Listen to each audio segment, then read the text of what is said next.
These are the only tools I used: a 3/8" socket with a 1/4" adapter, 7/32, 9/32, and what was this one?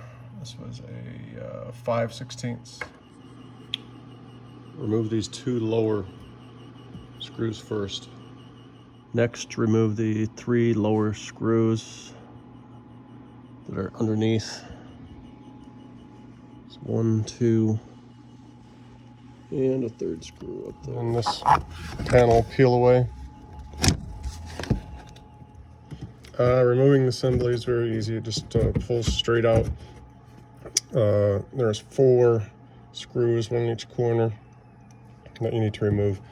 When you're putting the new light back in, just slides in, and then there's a tab that needs to align with a slot on the new fog light assembly. And it just, once you get those aligned, it just presses right on there like that. Everything's lined up again. It needs to reinstall the 4 screws. The new fog light's in place. Take the wiring harness, just slips in, snaps on. And when it's all done, just put all the screws back in, and voila.